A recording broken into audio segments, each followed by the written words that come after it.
Welcome to the deep dive.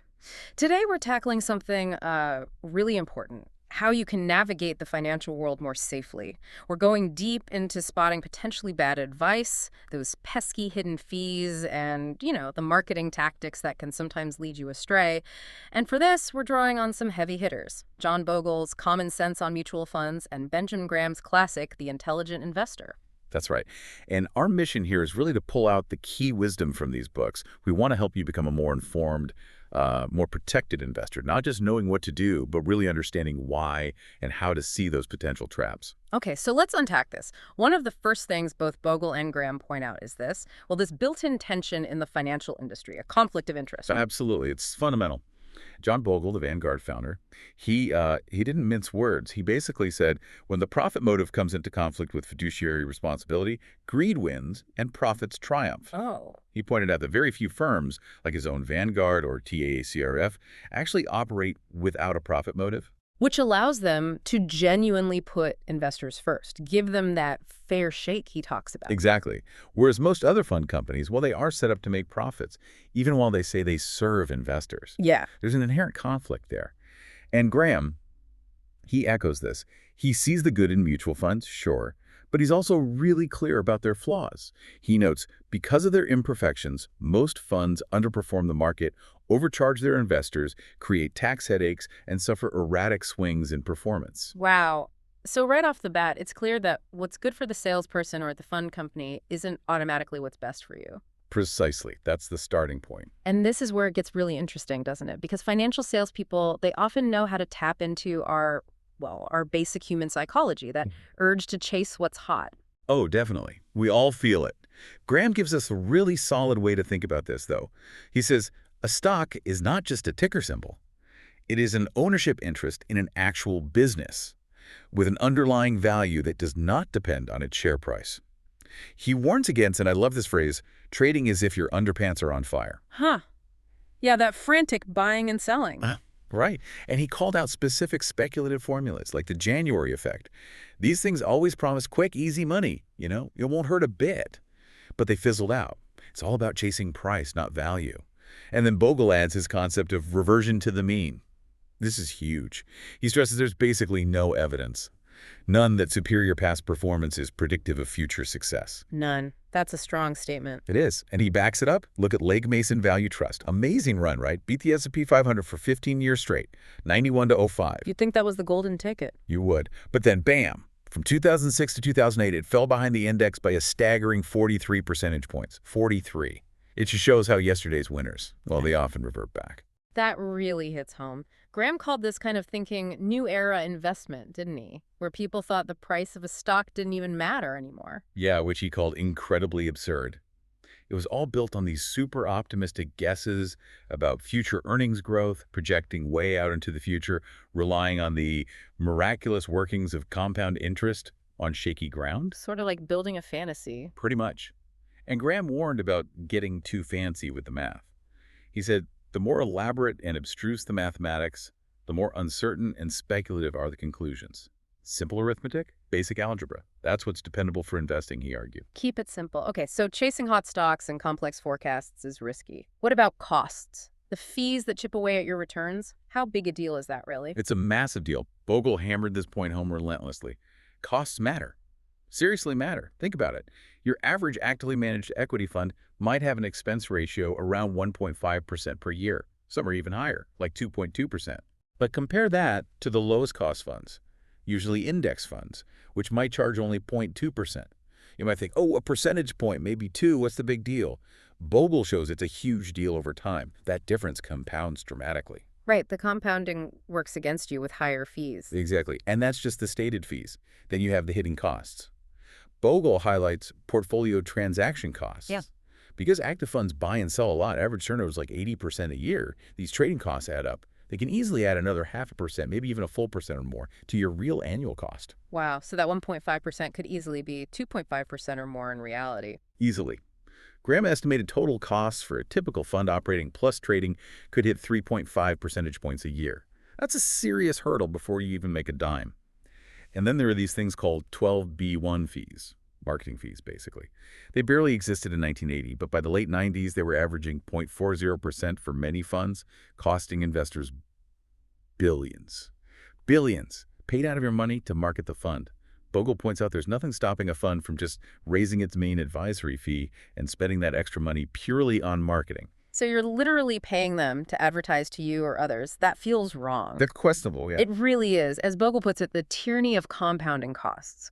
Those small percentages just snowball. You gave his example. $10 K in a low-cost index fund becomes, what, $153,000? But in an average fund, maybe only $113,000. That's a $40,000 difference just from costs. Exactly. And that's before taxes. Bogle showed that costs plus taxes can mean your final take-home amount might only be like 23% of what the raw market return would suggest over decades. 23%. Yeah. That's shocking. It's like most of the growth just vanished into fees and taxes. It's a slow, silent erosion of wealth. Okay, so costs are critical. What about the marketing itself? The star ratings, the hype around certain funds, how does that play into it? Ah, yes, the star system. The fund industry loves it. They've pushed this idea that, a fund with 4 or 5 stars is a success. Makes choosing seem easy, right? Sure, pick the 5-star fund. Simple. Except it doesn't really work. Even Morningstar, who creates the ratings, admits they have little predictive value. And get this, the Holbert Financial Digest actually studied it, buying 5-star funds and selling when they lose the rating. It resulted in below-market returns with above-market risk. So chasing stars actually hurts you. It seems so. The industry also loves pushing hot new products, often really complex stuff, market-neutral funds, absolute return funds, leveraged funds trying to double or triple market moves. Things that sound sophisticated. Right. But Bogle argues these are often designed more to capitalize on the strategy of the moment, to gather assets rather than serve your actual long-term needs. He was also really skeptical of funds of funds.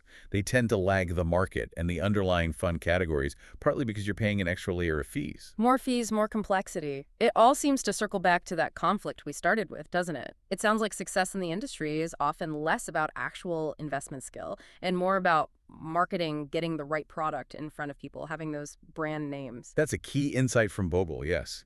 He felt asset management expertise is not the determining factor in success, but rather it is the ability to get the right product in front of the right audience. Depressing, but okay. So what's the defense? How do we shield ourselves? Well, the good news is the solution, according to both Bogle and Graham, is remarkably simple. It's about sticking to basic long-term principles. Bogle lays out these really straightforward rules like invest you must, don't sit on the sidelines in fear, time is your friend, let compounding work for you. Compound interest is a miracle, especially when costs are low. And the emotional part. Crucial. Impulse is your enemy. Eliminate emotion from your investment program. He famously said, the secret of investing is finally that there is no secret, no magic bullet. And his big practical solution, indexing. Most investors would be better off in an index fund. It's simple. An index fund just holds all the stocks in a broad market index like the S&P 500.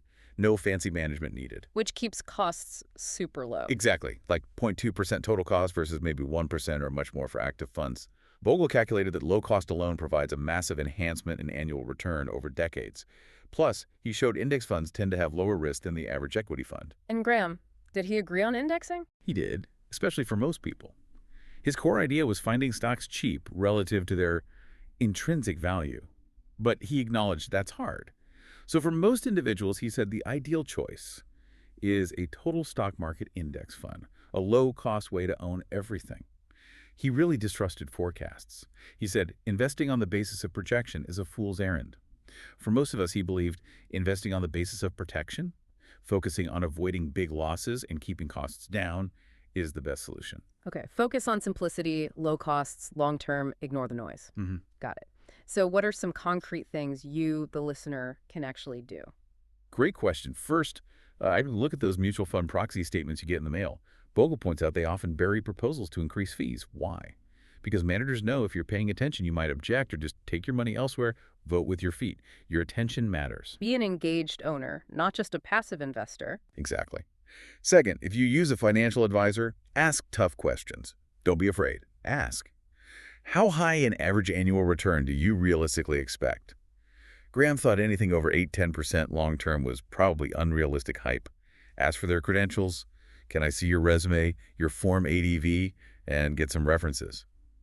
That Form ADV is key. It discloses fees, services, disciplinary history. And ask about complaints directly. Absolutely. Have you ever had a formal complaint filed against you if someone fired you recently? Why? These aren't rude questions. They're essential due diligence. You need to know if their interests align with yours. That makes sense. It's about taking control and not just trusting blindly. So, wrapping this up, the financial world might seem like a minefield sometimes, with hidden costs and persuasive marketing. But armed with the wisdom of Bogle and Graham, understanding the profit motive, avoiding speculation, focusing relentlessly on costs, and embracing simplicity, you really can protect yourself and build wealth more effectively. Absolutely. Yeah.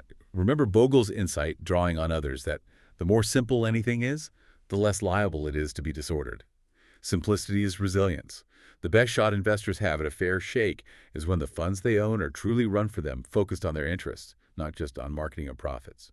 So maybe a final thought for you to consider. What assumptions are you currently making about investing or about the advice you get that might need a fresh look through the lens of simplicity?